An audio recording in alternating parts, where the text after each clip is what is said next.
প্রতিটা মানুষের জীবনেই ওঠা-পড়া থাকে। তেমনি আমার জীবনেও যেসব ওঠা-পড়া, ভালো-মন্দ যেগুলো আমার জীবনের সাথে ওতপ্রোতভাবে জড়িত, প্রত্যেকটা জিনিসকেই আমি আমার এই YouTube এবং Facebook ভিডিওর মাধ্যমে আমার মনের মণিকোঠায় যেমন রেখে থাকি, তেমনি আমার Facebook, YouTube ভিডিওতেও আমি এগুলো যত্নে রেখে দিচ্ছি। ভিডিওটা শুরু করেছিলাম মঙ্গলবারের বিকেল থেকে। মেয়ে জানলার সামনে বসে, বসে বৃষ্টি দেখছিল আর চা খাচ্ছিল। তারপরে বাবার কাছে পড়ল, পরের দিন থেকে যেহেতু পরীক্ষা। হ্যালো এভরিওয়ান, আমি তনিমা। বুধবারের সকাল থেকে আবার নতুন করে ভিডিওটা শুরু করলাম।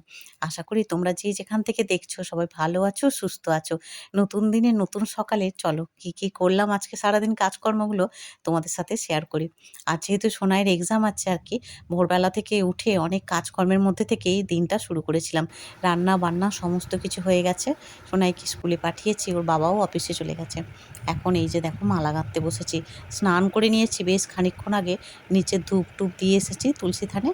এখন এই যে এক ঝুড়ি ফুলে সুন্দর করে মালা গাঁথছি।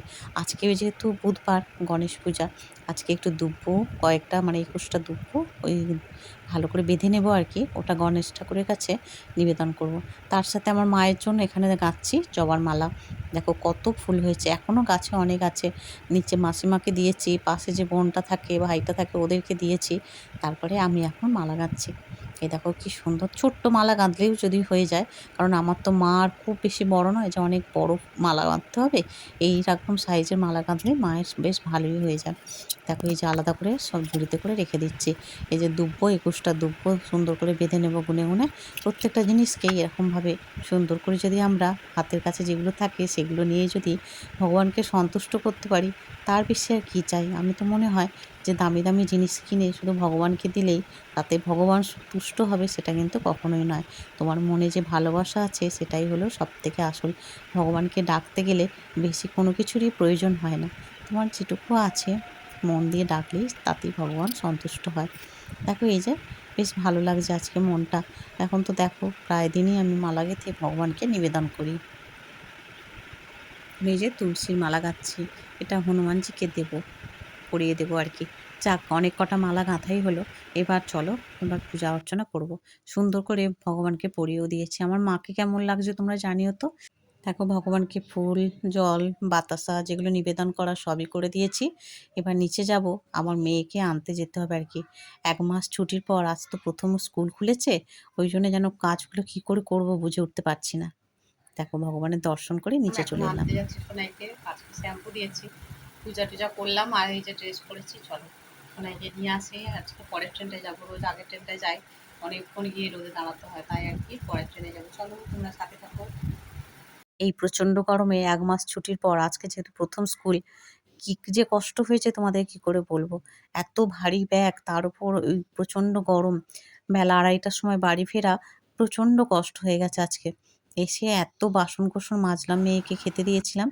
মেয়ের খাওয়া-দাওয়াও হয়ে গেছে। এক বালতি কাচাকুচি করেছি। মেয়েকে এখন আম কেটে দিয়েছি, ও খাবে। আমি এখন এই জামাকাপড়গুলো মিলবো।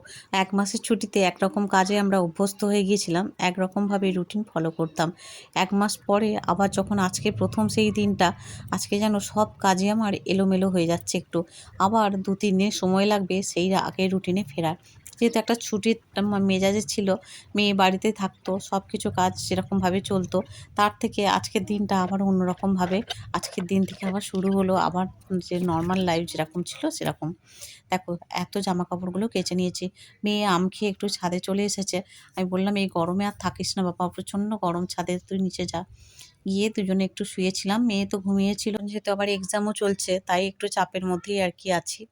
মেয়েকে পড়াতে হবে সেইজন্য আর দুপুরবেলা বেশিক্ষণ ঘুমাইনি। উঠে পড়ে সন্ধ্যা নিবেদনের যে কাজগুলো থাকে সন্ধ্যার পর, সন্ধ্যা নিবেদনের পর সেগুলো সমস্ত কিছু করে নিলাম। করে এখন দেখো এই যে নিচে চলে এলাম। গোপালকে শয়ন দিয়ে দিয়েছি, বাসি ফুল-টুল সব তুলে রেখেছি। এসে আগে একটু চা করলাম, ভীষণ মাথাটা ধরে আছে। দুপুরে ঘুমটাও একদম হলো না। তাড়াতাড়ি করে মেয়েকে খাইয়ে-দাইয়ে নিয়ে শুলাম।